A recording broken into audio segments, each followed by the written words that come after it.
من لسانه ويده أو كما قال الصلاة والسلام عليك يا رسول الله وعلى آلك وأصحابك يا حبيب اللہ۔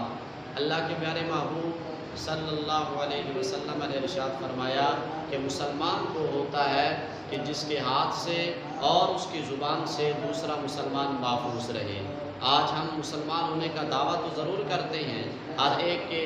ذہن میں یہ بات ہے کہ ہم حضور کی امت میں سے ہیں اور اس بات میں کوئی شک نہیں ہے، لیکن اپنے آپ کے اندر غور و فکر کریں، ہم اپنے آپ کو دیکھیں کہ کیا رسول اللہ نے جو ارشاد فرمایا ہے کہ مسلمان وہ ہوتا ہے کہ جس کے ہاتھ سے اور اس کی زبان سے دوسرا مسلمان محفوظ رہے۔ آج ہم دیکھیں کہ کیا ہمارے ہاتھوں کی وجہ سے کسی کو تکلیف تو نہیں ہو رہی، ہمارے دو بول بولنے کی وجہ سے کسی مسلمان کی دل آزاری تو نہیں ہو رہی۔ اگر ہماری وجہ سے کسی کو تکلیف ہو رہی ہے تو پیارے بھائیوں، یہ جو عبادت کرتے ہیں اس کا کوئی فائدہ نہیں ملے گا۔ فائدہ اسی وقت ہوگا کہ جب ہم اللہ کو بھی راضی کریں گے اور اللہ کی مخلوق کو بھی راضی کریں گے۔ میرے آقا صلی اللہ تعالیٰ علیہ وسلم تشریف فرما ہے، ایک صحابی عرض کرتا ہے یا رسول اللہ فلاں عورت جو ہے نا وہ اللہ تبارک و تعالیٰ کے احکامات کو تو مانتی ہے، صدقہ و خیرات بھی کرتی ہے، نماز بھی ادا کرتی ہے، دیگر عبادات بھی کرتی ہے، لیکن اللہ کے رسول اس کی زبان کی وجہ سے اس کے پڑوسی محفوظ نہیں ہیں، اس کے پڑوسیوں کو دل آزاری ہوتی ہے، اس کے پڑوسی اس کی زبان کی وجہ سے، اس کے کلام کی وجہ سے پریشان ہے۔ اللہ کے رسول اس کے بارے میں فرمائیے کیا حکم ہے؟ میرے آقا علیہ الصلوۃ والسلام نے فرمایا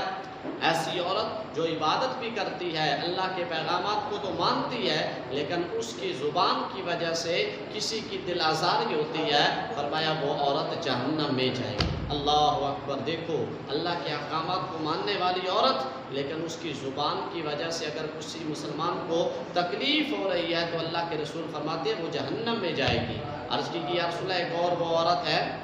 وہ کبھی اللہ کی عبادات میں کمی کر دیتی ہے، کبھی نماز نہیں پڑھی، کبھی صدقہ و خیرات کرنا چھوڑ دیتی ہے، لیکن یا رسول اللہ اس کی زبان کی وجہ سے کسی کو تکلیف نہیں ہوتی، لوگ اس سے متنفر نہیں ہوتے، لوگ اس کی طرف رغبت رکھتے ہیں، لوگ اس سے پیار کرتے ہیں، اس کا اخلاق بہت اچھا ہے۔ میرے آقا علیہ السلام نے فرمایا کہ وہ عورت جنت میں جائے گی۔ اب سامعین محترم دیکھیں کہ ایک وہ عورت جو اللہ کے پیغامات کو مانتی ہے، لیکن اس کی وجہ سے، اس کے الفاظ کی وجہ سے کسی مسلمان کی دل آزاری ہوتی ہے، اللہ کے رسول صلی اللہ علیہ وسلم فرماتے ہیں کہ وہ عورت جہنم میں جائے گی۔ تو اس لیے ہمیں چاہیے کہ ہم اپنے سب سے پہلے اخلاق کو اچھا کریں،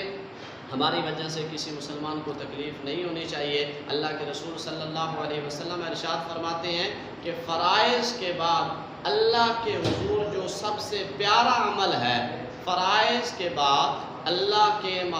نزدیک جو سب سے محبوب عمل ہے وہ کسی مسلمان کے دل کو خوش کرنا ہے۔ تو سامعین محترم دیکھیں ہمارا کیا جائے گا اگر کسی سے سلام لیں، کندھا پیشانی سے سلام لے لیں، اس کے احوال کے بارے میں جان لیں، اس کو دو باتیں اچھی کر لیں، ایسی گفتگو کریں کہ اس کا دل خوش ہو جائے۔ آج ہم مخلوق خدا کے دل کو خوش کریں گے تو یقیناً اللہ تبارک و تعالیٰ ہمارے دلوں کو بھی خوش فرمائے گا۔ کل قیامت کے دن اللہ تعالیٰ ہمیں بھی کامیابی عطا فرمائے گا۔